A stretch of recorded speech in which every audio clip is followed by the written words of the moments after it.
who are in these lower class areas, if they follow their tradition, they get benefit. Krishna takes care of them. You know, they don't get much. They are living out there on that island, and they're basically eating whatever it is, you know, how you say, coconuts, you know, how you say, kachus and wild boar, you know, so, but, you know, but the point is, and so that will have a certain, you know, sin and stuff to it, but things will go smoothly for them in their lifestyle because they're following their tradition. But as soon as they go outside of that and give that up, unless they give that up and take up a higher lifestyle, that's okay, recommended by the scriptures. But if they just give that up for no regulation, no respect of authority, no tradition, no regulation, then everything falls apart. Even though they may be more sophisticated, but they're actually less cultured. Does that make sense? Yeah. So if a person subscribes to humanistic, i.e. atheistic philosophy and arranges a funeral or in that tradition, that person will still be benefited. Because that person will be following. Benefited meaning that they get the benefit of being regulated and following their tradition. It's not necessarily that the tradition gives any benefit, but they get the benefit from having followed tradition as opposed to having given it up. It means you can't give up something and not replace it with something higher, you know, or at least equivalent. But then the point is then what's the point? If it's equivalent, then why change? You know what I'm saying? So there's a principle that human life means regulation, because you're supposed to be progressive. So if you're regulated, that will move you forward. Right? Now the point is Krishna, but it's very slow, and you just elevate yourself up to the top, and then you come back down. That's called samsara. So even you elevate yourself to liberation, you'll still be back. You know what I'm saying? So that's the whole point, is that then the only devotional service can elevate you in one lifetime and qualify you to go back to Godhead and go out of the cycle of birth and death. But the principle of regulation, that's just a human fundament. So that's why we have, and then there's the recommendation in the scriptures, how to regulate yourself. Otherwise people make up their own idea of regulation. You know, it's just like, let's say the Shastras say that if you're, you know, mainly focused on at least for the, you could say, yeah, specifically the renunciates, like that, they'll only eat, how you say, grains once a day. So that means they could eat just once a day and eat grains, or it means they only eat grains once a day, and the other times it's fruits and vegetables and things like that. So it's, in other words, it's a codicy for other times they're eating, and then that one time they eat. And generally in doing that is they tend to not eat dinner, you know, so they just drink some milk in the evening or things like that. So by following the devotional and all that to please Krishna, that's why you're doing that, right?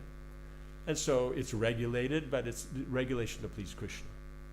Now there's this, how you say, in the context of that regulation, there's a diet out, I don't remember what it's called, but it basically is, I think it's something intermittent fasting, something like that. So it just means that in 24 hours a day, within 8 hours you can eat whatever you like, but the other 16 hours you shouldn't eat anything. You can drink things, you know, so they may take coffee, tea, you could drink milk, this kind of thing like that. But point is you don't, but it's the same principle that the Vedas following. Does that make sense? By regulating the life like that, you're following this. But the one is based on the scriptures, and as devotees we're doing it to please Krishna. But if not, you're doing it because it's the mode of goodness and it's recommended in scriptures. But now these karmis are doing it simply because they find that it's good for health. So they found a principle that's given in the Vedas. They don't attribute it to the Vedas, but it does work. But they give their own name and this and that, and then they don't know how to use it. They don't understand as you can do, and as long as outside of that it's not grains or meat like this, that it'll still function. So they only know it that it's not really taking anything. Does that make sense? So like that, then they come up with their own ideas. So how much of it is of value, they'll get the benefit for. But will get benefit for if they've decided they're going to do this and they regulate their life like that. They'll get benefit for being regulated. You know what I'm saying? An opportunity comes up to eat in the evening, they don't take it. They'll get a benefit from not be regulating themselves.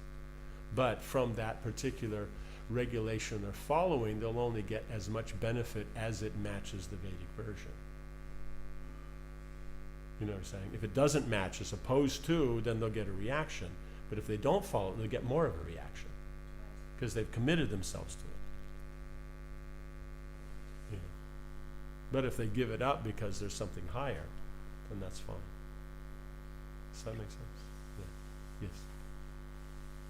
So then what about following, which is kind of modern culture, it's a high pressure to be politically correct and follow political correctness all the time, and of course that changes. Yes, that's the problem. It Is that changes all the time, but when it's Yeah. something that's politically correct, you better follow it. So means they're regulating themselves, so in that way they're careful about how they speak and how they think and everything like that. So that aspect, that they're willing to regulate themselves to an ideal, that much they'll get benefit for. For their political correctness, if it's in line with the Vedic version, then nice, and if it's not, then they won't get any benefit. Because the point is it can't oppose the Veda and be, that's the whole point of the Yavanas. That's why the Malechas, they're meat eaters. But the Yavanas means they're opposed to the Vedic version. You know, it's just like the little old lady in the little house down the road here. She's a Malecha, but she's not a Yavana. She's not against the Vedas. She just doesn't even know about it. She doesn't care. Does that make sense? But then you see those who specifically oppose the Vedic version and go against it. That's the Yavana mentality. But you don't have to be a meat eater to do that. You know, so those who oppose the Vedas, oppose the devotional that's the Yavana mentality. So the point is we're trying to purify ourselves of all these kinds of mentalities. So if our background may be that of a Yavana, we're trying to give that up, or a Chandala, we're trying to give that up. It doesn't mean that in our performance of Krishna consciousness there might not be some residue of that left, and so then we take political correctness as more important over what the Shastras say, what Prabhupada's given us, and try to make the stand that no, but that's what's going on in society, we can't preach if we're going against this and all that. And it says, yes, there's a particular small group that agrees with political correctness, but probably if you take most of the planet, they don't care at all. But somehow or another, because we've taken that, we say you can't preach. Okay, maybe I can't preach to a particular kind of academic, but you can't preach to them anyway. So if I speak politically correct, they'll think I'm okay. But if I preach, they don't like it anyway. So you can't deal with them anyway. So what's the point? So it's that's what we're dealing in here, is that as leadership, you have to know that the measurement for things all has to be Krishna consciousness. That's what Prabhupada's given here, in terms of their association and intimate relation with the Supreme Lord. It's not even it means it's Shastra. And why Shastra? Because that's given by Krishna.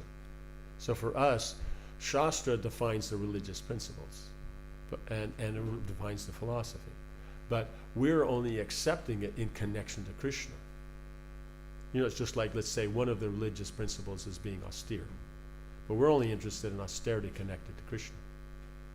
We're not interested in being austere just to be austere. So that's the point with political correctness.